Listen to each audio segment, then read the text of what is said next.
13 जुलाई 2025 की तारीख थी जिसने राजस्थान की तपती गर्मी में एक ऐसी खबर को दी जिसने पूरे देश के संत समाज और आस्था रखने वाले करोड़ों लोगों के मन में गहरे सवाल खड़े कर दिए। ये कहानी सिर्फ एक दुखद अंत की नहीं है, ये कहानी एक बंद कमरे की, एक खुफिया निगरानी की है, एक रहस्यमय मेडिकल बैग की और एक ऐसे इंस्टाग्राम पोस्ट की जो एक शख्स ने दुनिया से जाने के 2 घंटे बाद किया। आपने कभी सुना है कि कोई इंसान इस दुनिया को अलविदा कह चुका हो, डॉक्टर उसे मृत घोषित कर चुके हों, लेकिन उसकी यादें शायद कोई और सोशल मीडिया पर दुनिया को अपनी कहानी बता रही हो? आपने सुना है कभी? किसी फिल्म की ये रहस्यमय कहानी लगती है, लेकिन ये हकीकत है दोस्तों। आज जो मैं कहानी आपको बताने जा रहा हूँ, इस कहानी को बताने से पहले इस चैनल को सब्सक्राइब जरूर कर लेना। राजस्थान की मैसूर कथावाचक जिन्हें दुनिया साध्वी प्रेम वासना के नाम से जानती थी। अक्सर हम कहते हैं कि दीवारों के कान होते हैं, लेकिन ये दीवारों की नजरें थी।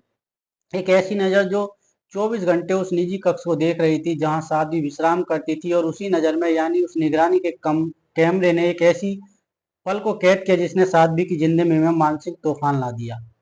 मामला इस क्या है कि पुलिस भी हर पहलू को समझने की कोशिश कर रही है। क्या भावनाओं में बहकर उठाया गया कदम, या फिर एक ऐसी सोची समझी साजिश थी जिसमें विश्वास का फायदा उठाया गया? आज इस कहानी में हम परत दर परत राज से पर्दा उठाएंगे जो भगवा वस्त्र के पीछे की निजी जिंदगी में छुपा था। आपको बताएंगे कि कैसे एक वीडियो ने एक हंसती खेलती जिंदगी को गंभीर मोड़ पर लाकर खड़ा कर दिया। सबसे बड़ा सवाल, वो शख्स कौन था जो मेडिकल बैग लेकर कमरे में दाखिल हुआ, एक प्रक्रिया को अंजाम दिया और फिर ओझल हो गया? और आखिरकार क्यों खामोश हो चुकी आवाज इंस्टाग्राम पर अपनी सफाई पेश कर रही थी? धैर्य रखकर सुनिए, क्योंकि अगले कुछ मिनटों में जो आप सुनने वाले हैं वह आपको इस केस की गहराई तक एहसास करा देगा। दोस्तों, राजस्थान के पावन धारा जहां भक्ति और शक्ति का अनूठा संगम देखने को मिलता है, इसी मिट्टी से निकलती है एक नन्ही सी जान जिसने महज 10 साल की उम्र में वो सपना देखा था जो बड़े बड़े ज्ञानी नहीं देख पाते। प्रेम बाईसा एक ऐसा नाम जो मारवाड़ के घर में सम्मान के साथ लिया जाने लगा था। बहुत छोटी सी उम्र में उन्होंने आध्यात्मिक मार्ग चुन लिया था। उनकी बाड़ी में वह ओज था, वो दर्द था, वो मिठास थी। जो आज कथा सुनाती थी वो हजारों की भीड़ मुग्ध होकर उनकी कथा को सुनने लग जाते थे। उनकी एक झलक पाने के लिए लोग घंटों इंतजार करते थे। उनकी सोशल मीडिया पर लाखों फॉलोअर्स थे, उनकी रील पर बहुत व्यूज आते थे, उनकी प्रसिद्धि बढ़ती जा रही थी। लेकिन कहते हैं ना कि जब आप शोहरत की बुलंदियों पर होते हैं, कई बार परिस्थितियां आपके विपरीत होने लगती हैं। फिर आपके अतीत के कुछ पन्ने हवा के झोंकों से ऐसे खुलते हैं कि वर्तमान में बिखरने लगते हैं। शादी प्रेम बाईसा का जीवन बाहर से जितना शांत और आध्यात्मिक दिखता था, अंदर एक मानसिक द्रव तो पनप रहा था। एक ऐसा द्रव जिसकी शुरुआत 2021 में, लेकिन उसके परिणाम सामने आया 2025 में। ये कहानी विश्वास और परिस्थितियों की एक ऐसी दास्तान है जो आपको सोचने पर मजबूर कर देगी। आखिरकार निजात और सार्वजनिक जीवन में क्या संतुलन होना चाहिए? साध्वी के आश्रम में सब कुछ सामान्य चल रहा था। भक्त आते थे, सम्मान प्रकट करते थे और चले जाते थे, लेकिन आश्रम की चार दीवारी के भीतर, इसी निजी कक्ष में जहाँ साध्वी रहती थी, वहां कुछ ऐसा घटित हुआ जो आश्रम की मर्यादाओं के संदर्भ में चर्चा का विषय बनने वाला था। साध्वी प्रेम बाईसा के जीवन में एक शख्स बहुत ही अहम भूमिका थी जिसका नाम वीर अमनाथ। वीर अमनाथ कोई आम व्यक्ति नहीं था, साध्वी के गुरु माने जाते थे। एक गुरु का दर्जा सनातन संस्कृति में अत्यंत ऊंचा माना गया है। गुरु गोविंद दो खड़े काकू लागो पाए वाली परंपरा में पली बड़ी साध्वी वीरम नाथ को अपना पिता तुल्य मानती थी, अपना मार्गदर्शक मानती थी। वीरम नाथ ने उन्हें कथा वाचन बारीकियां सिखाई थी, उन्हें समाज में ऐसे व्यवहार करना ये सिखाया था। भक्तों की नजर में वीर अमरनाथ और साध्वी रिश्ता एक पिता और पुत्री जैसा पवित्र था, एक गुरु और शिष्य जैसा मर्यादा था। लेकिन कैमरे में कैद तस्वीरें उस रिश्ते को कोई और भावुक कहानी कह रही थी, या फिर बंद कमरे की स्थिति कुछ और बयां कर रही थी। अब तारीख के पन्ने पलटते हुए चलते हैं उस दिन की तरफ जिसने इस पूरी घटना की नींव रखी। ये तारीख 8 जनवरी 2021, स्थान साध्वी का निजी विश्राम कक्ष। सर्दी का मौसम था, कमरे में साध्वी अपने बिस्तर पर लेटी हुई थी। शायद उनकी तबीयत नासाज थी, वह विश्राम कर रही थी। कमरे में उनके अलावा एक महिला मौजूद थी, उनकी सहायिका लग रही थी। वह कमरे के काम कर रही थी। कभी व्यवस्था ठीक करती, कभी कुछ सामान उठाती। तभी उस कमरे का दरवाजा खुलता है और वह प्रवेश करते हैं बीरमनाथ। भगवा वस्त्र सिर पर, सपा चेहरे पर एक अलग तरह का भाव। अब ध्यान देने वाली बात है कि उस कमरे में एक निगरानी कैमरा लगा हुआ था। ये कैमरा क्यों लगाया गया था? क्या सुरक्षा कारणों से, ये फिर किसी ने जानबूझकर उस कमरे की गतिविधियों को रिकॉर्ड करने के लिए वो कैमरा वहां पर फिट किया गया था? सवाल आज पुलिस की जांच का एकदम अहम भूमि का हिस्सा बनता है। खैर, कैमरा चालू था और वहां रिकॉर्डर कर रहा था। बीरमनाथ उनके करीब आते हैं। साध्वी लेटी हुई थी, बीरमनाथ उनके पास झुकते हैं और यहीं से वह दृश्य शुरू होता है जिसके बाद पूरे सोशल मीडिया पर चर्चा छेड़ दी जाती है। बीरमनाथ साध्वी के बेहद करीब नजर आते हैं। उनके हाव भाव में एक ऐसी आत्मिकता थी जो गुरु शिष्य परंपरा की दूरी से कुछ अलग दिखाई दे रही थी। इसके बाद साध्वी उठकर बैठ जाती और फिर जो दृश्य सामने आया वह कई लोगों के लिए समझ से परे था। साध्वी आध्यात्मिक भावुक होकर बीरमनाथ से सहारा लेती हैं और एक बड़ा ही गहरा और निजी क्षण था। बीरमनाथ भी उन्हें साधुत्व देते हुए नजर आते हैं। फ्रेम दर के फ्रेम दर एक सेकंड उनकी भावनात्मक स्थिति रिकॉर्ड हो रही थी। उसी वक्त कमरे में मौजूद वो तीसरी महिला जो साइड थी, सब कुछ देख रही थी, लेकिन उसने कोई प्रतिक्रिया नहीं दी, मानो ये सब उसके लिए सामान्य हो। शायद वह सभी परिस्थिति को समझ नहीं पाई। ये वीडियो 2021 में रिकॉर्ड हुआ, लेकिन ये दुनिया के सामने नहीं आया। ये एक छिपे हुए राज की तरह किसी की हार्ड ड्राइव में, किसी के मोबाइल में कैद हो गया। वक्त बीत गया, 2022 गया, 2023 गुजरा, 2024 भी निकला। साध्वी की प्रसिद्धि बढ़ती रही, नए मंचों पर जाती, कथाएं सुनाती, लेकिन उन्हें यह अंदाजा नहीं था कि उनके अतीत का एक वीडियो उनकी मानसिक शांति का दुश्मन बनने वाला है। और फिर आया साल 2025, 13 जुलाई 2025। अचानक सोशल मीडिया के अलग अलग प्लेटफॉर्म पर एक वीडियो वायरल होना शुरू हुआ। कैप्शन में लिखा था, शादी प्रेम बाईसा से जुड़ा वीडियो। देखते ही देखते वीडियो बहुत तेजी से फैल गया। व्हाट्सएप ग्रुप में, फेसबुक पर, इंस्टाग्राम पर, ये हर जगह बस यही चर्चा होने लगी थी। लोग हैरान थे। वो साध्वी जो मंच के संयम और मर्यादा पर पाठ पढ़ाती थी, वो एक पुरुष के साथ एकांत में बेहद भावुक पलों में नजर आ रही थी। समाज में तरह तरह की बातें होने लगी। किसी ने इसे गुरु शिष्य के नाम दिया तो किसी ने इसे मर्यादा के विरुद्ध बताया। आस्था पर सवाल उठाने लगे, लोगों की भावना आहत होने लगी। सबसे ज्यादा गहरा धक्का लगा खुद साध्वी प्रेम बाईसा को। जब ये वीडियो वायरल हुआ तो साध्वी को स्पष्टीकरण देना पड़ा। मीडिया का जवाब बड़ा लग गया। सवाल गंभीर थे, उंगलियां उनके आचरण पर उठ रही थी। साध्वी सामने आई, उनकी आंखों में आंसू थे, लेकिन आवाज में अपना बात रखने की दृढ़ता थी। उन्होंने सफाई दी। उन्होंने कहा, जिस वीडियो को वायरल किया जा रहा है वे संदर्भ से हटकर है। वह मेरे पिता तुल्य हैं। उस वक्त मैं घोर अवसाद में थी। मैं मानसिक रूप से बहुत परेशान थी। मैं रो रही थी और मेरे पिता ने मुझे संभालने के लिए, मुझे शांत कराने के लिए मुझे सहारा दिया। मुझे एक पिता अपनी बेटी को संभालता, उन्होंने मुझे वैसे ही संभाला था। इसमें कोई गलत भावना नहीं थी, इसमें सिर्फ वात्सल्य और सुरक्षा का भाव था। साध्वी ने यह भी कहा था कि कुछ असामाजिक तत्व और कुछ ऐसे लोग जो मेरी प्रगति से ईर्ष्या करते हैं, जो हमारी संस्कृति को कमजोर करना चाहते हैं, उन्होंने इस वीडियो को गलत तरीके से पेश किया। वह मेरी छवि को धूमिल करना चाहते हैं, लेकिन मैं कमजोर नहीं पड़ूंगी। मैं अपनी सच्चाई साबित करूंगी। मैं साबित करूंगी कि मेरे मन में कोई मैल नहीं है। ये वीडियो गलत है। इनकी बातों में पीड़ा थी। वह बार बार कह रही थी कि ये साजिश है, एक षड्यंत्र है। लेकिन सवाल ये था कि आखिर वो कौन लोग थे जिन्होंने इस वीडियो को मात्र 3 साल तक अपने पास रखा और अब अचानक वायरल कर दिया। यहाँ से एंट्री होती है कहानी के दूसरे पहलू की, यानी उन लोगों की जिन्होंने कथित और वह साध्वी की जिंदगी जीना मुश्किल कर दिया था। जांच में जो नाम सामने आए वे चौंकाने वाले थे। ये कोई बाहरी लोग नहीं थे, ये कोई अनजान चेहरे नहीं थे। ये वही लोग थे, साध्वी के आसपास रहते थे, जो उनके संपर्क में रहते थे, जिन पर शायद भरोसा करती थी। पुलिस तापिस में नाम सामने आया जोगाराम का, उनकी उसकी पत्नी कृष्णा और उनके ड्राइवर रमेश का। ये वो लोग थे जिनका आश्रम में आना जाना था। कहानी कुछ और ऐसे निकल कर आई कि ये वीडियो 2021 में ही लोगों के संज्ञान में आ गया था। आप सोचिए, 3 साल पहले, 3 साल इन लोगों ने कथित तौर पर साध्वी की इस वीडियो के संदर्भ में मानसिक दबाव में रखा। आरोप है कि उन्हें वीडियो वायरल करने की बात कहते थे, हमारी बात मानो वरना तुम्हारी छवि प्रभावित होगी। साध्वी अत्यंत तनाव में रह रही थी। किसी ने खुलकर कहा नहीं, सम्मान का डर था। लोक लाज का डर था उनके अंदर परेशान कर रहा था।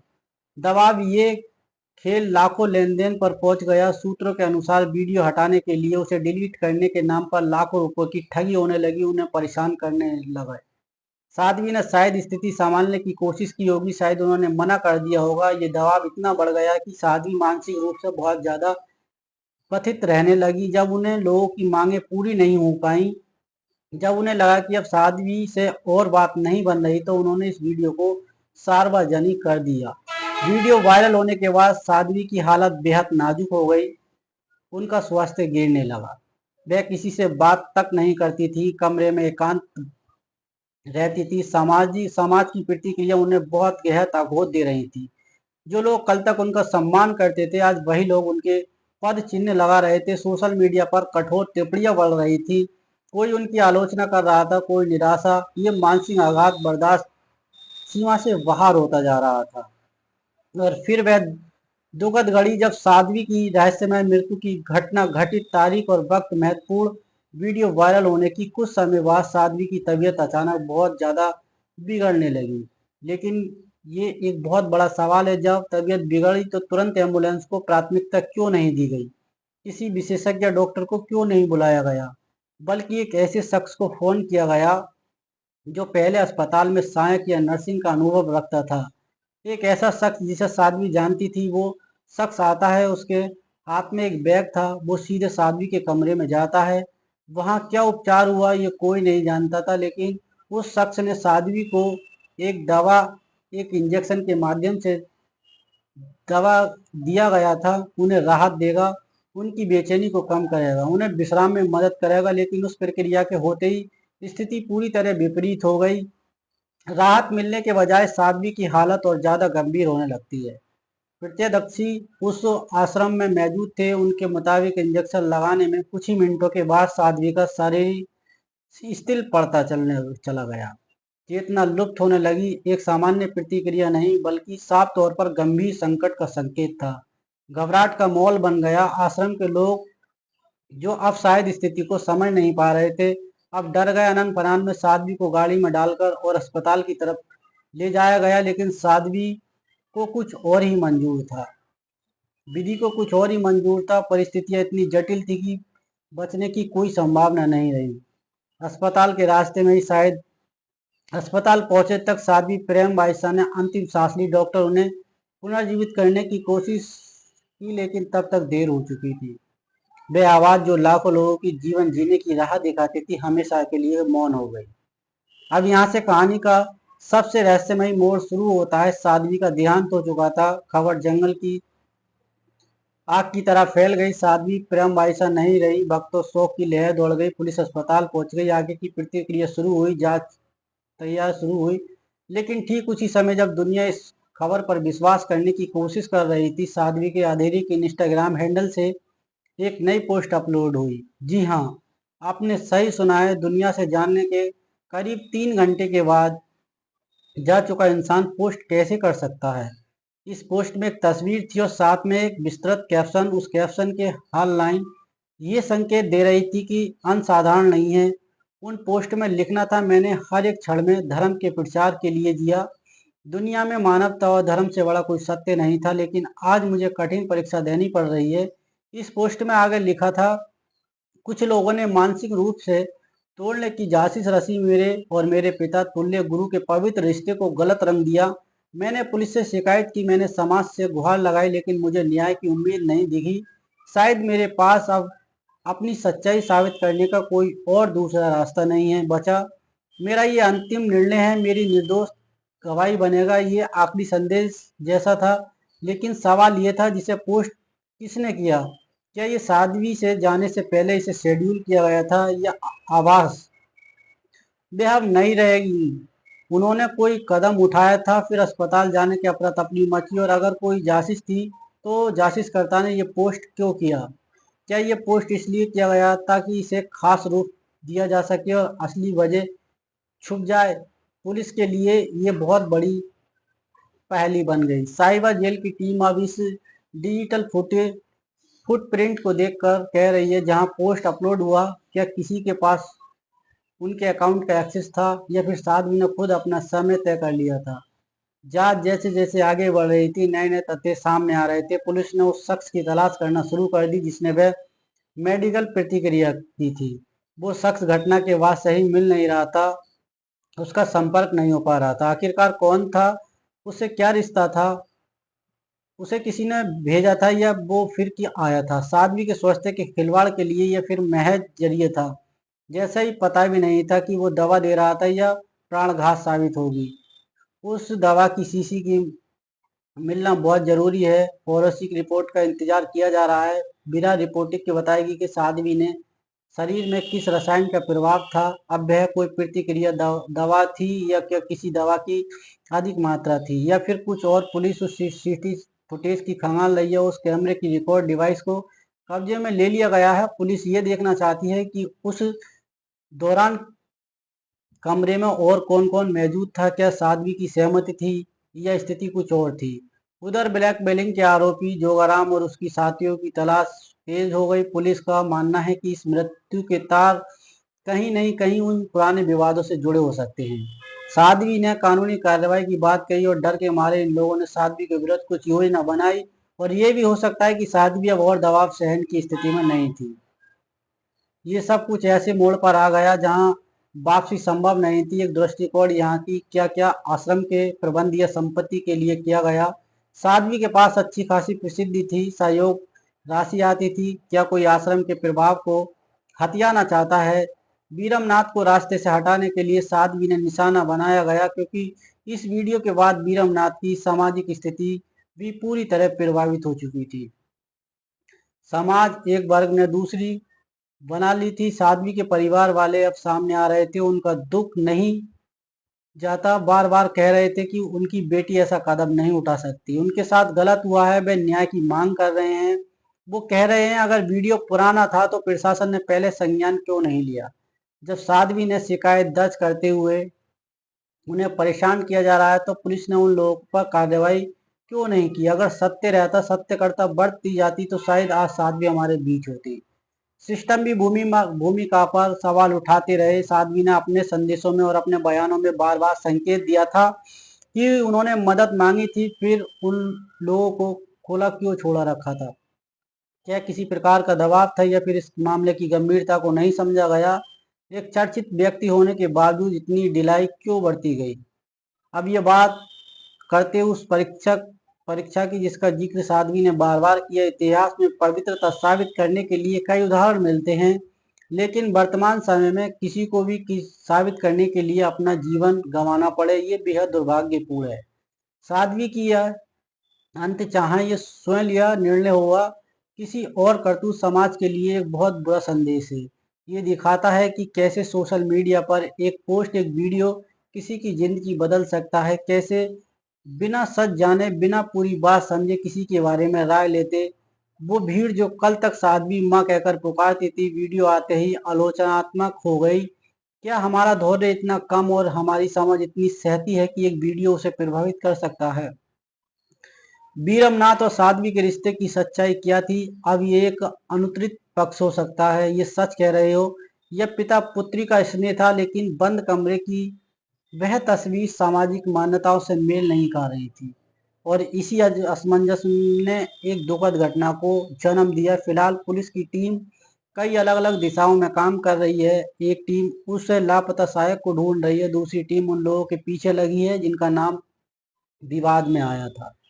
तीसरी टीम साइबर फोरेंसिक पर काम कर रही है ताकि उस इंस्टाग्राम पोस्ट का सच को बाहर बहाकर माद आए तो सामने आ सके। और चौथी टीम आश्रम के बाकी लोगों से पूछताछ कर रही है। आश्रम का स्टाफ, ड्राइवर, सेवादार, हर कोई जांच के दायरे में है, क्योंकि अक्सर अपने ही राजदार होते हैं। ये बात सच का विषय है। सीसीटीवी का एक्सेस किसके पास था, फुटेज किसने निकाली, ये आश्रम के अंदर का कोई सुराग हो सकता है। इस पूरे मामले में एक अजीब सा सन्नाटा और रहस्य जोधपुर और उसके आसपास के इलाकों में लोग दबी जुबान में चर्चा कर रहे हैं। कुछ लोग इसे कर्मों का फल कह रहे हैं तो कुछ लोग इसके जासूस का शिकार। लेकिन सच्चाई क्या है ये तो तभी पता चलेगा जब लापता कड़ियां पुलिस के हाथ लगेंगी, जब फोरेंसिक रिपोर्ट सामने आएगी। ये मामला एक अनसुलझी पहेली बना हुआ है। एक डिकोडिंग क्राइम का एक ऐसा एपिसोड जिसका पूरा सच आना अभी बाकी है। दोस्तों, ये घटना हमें बहुत कुछ सोचने पर मजबूर करती है। डिजिटल युग में किसी की निजात, किसी की निजी जिंदगी सुरक्षित नहीं रही। ये क्लिक, एक शेयर किसी के जीवन पर भारी पड़ सकता है। साध्वी वाइसा की स्थिति क्या थी, क्या फैसला करना कानून का है, लेकिन जिस तरह से उनका अंत हुआ था, जिस तरह से उनकी मानसिक तनाव दिया गया, वह किसी जागरूक समाज के लिए चिंताजनक। एक तरफ वो लोग जिन्होंने कथित और एक वीडियो को गलत इस्तेमाल किया, दूसरी तरफ वो समाज जिसने बिना सोचे समझे धारणा बना ली और बीच में फंस गई। वो जान से भी ज्यादा अपनी ही परिस्थितियों में घिर गई थी वो साथी। चिकित्सक प्रक्रिया सिर्फ दवा की नहीं थी, वो तनाव की थी, वो डर की थी, लेकिन लोकलाज की इसने धीरे धीरे साध्वी को हमेशा के लिए शांत कर दिया। वह देखना ये होगा कि क्या राजस्थान पुलिस इस गुत्थी को सुलझा पाती है, क्या साध्वी की आत्मा को न्याय मिल पाएगा, क्या वो असली चेहरा जो पर्दों के पीछे बैठकर ये खेल खेल रहा था कभी सामने आएगा। फिर यह फाइल के समय साथ क्या यह फाइल समय के साथ ठंडी पड़ जाएगी और एक रहस्य दफन हो जाएगा। इस केस पर लगातार नजर बनाए हुए, जैसे ही मेडिकल रिपोर्ट आएगी, जैसे ही लापता शख्स की जानकारी मिलेगी, उन इंस्टाग्राम पोस्ट की सच सामने आएगा, हम सबसे पहले आप तक ये खबर पहुंचाएंगे, क्योंकि अपराध चाहे कितना भी छुपाया जाए, कानून की नजरों से कभी बच नहीं सकता, और सच कितना भी गहरा दफनाया जाए, एक दिन वो बाहर जरूर आता है। तो दोस्तों, ये कहानी थी साध्वी प्रेम आयशा की रहस्य मृत्यु की। ये ऐसी कहानी जिसमें आस्था का, अपराध का संदेह, जांची से और एक दुखद अंत है। मेरा मकसद किसी की भावनाओं को ठेस पहुंचाना नहीं था, न बल्कि आपको जागरूक कराने का था। होने वाली जो समाज में घटना होती हैं उनसे जागरूक कराने का था। जल्द ही जल्द दूध का दूध, पानी का पानी होगा। दोस्तों, ये वीडियो मैंने बनाने को उद्देश्य से किसी की भावनाओं को ठेस पहुंचाने का नहीं था, समाज में होने वाली घटनाओं से आपको जागरूक और सचेत कराने का था। मेरा आपसे यही निवेदन है कि आप खुद भी सार्थक रहना और आप अपनों को भी सार्थक जरूर रखें। तो दोस्तों, आप हमारे इस यूट्यूब चैनल को सब्सक्राइब नहीं किया तो अभी के अभी सब्सक्राइब कर लें, क्योंकि ऐसी खबर हम हमारे इस यूट्यूब चैनल पर आपको सुनने के लिए मिलती हैं। दोस्तों, इस पूरी कहानी के माध्यम में या इस पूरी घटनाक्रम के माध्यम में जो भी आपकी राय है, कमेंट सेक्शन में जरूर लिखना, और अपनी सिटी का और अपना नाम जरूर लिखना, ताकि आने वाली वीडियोस में हम आपकी प्रतिक्रिया देख सके, आपने क्या डिसाइड किया है और क्या लिखा है, और हम आने वाली वीडियोस में आपका नाम ले सकें। तो दोस्तों, इस वीडियो के माध्यम से मैं आपको बताना चाहता हूं कि एक सोशल मीडिया एक ऐसी चीज होती है कि एक इंसान की जिंदगी को कभी रातों रात चमका सकता है और रातों रात उसकी जिंदगी को बर्बाद भी, तबाह भी कर सकता है। तो दोस्तों, इस पूरे घटनाक्रम के माध्यम में जो भी आपकी राय है, जहां से भी आप देख रहे हैं, अपनी प्रतिक्रिया जरूर देना। मिलते हैं फिर किसी नए घटनाक्रम के साथ, तब तक के लिए जय हिंद, वंदे मातरम।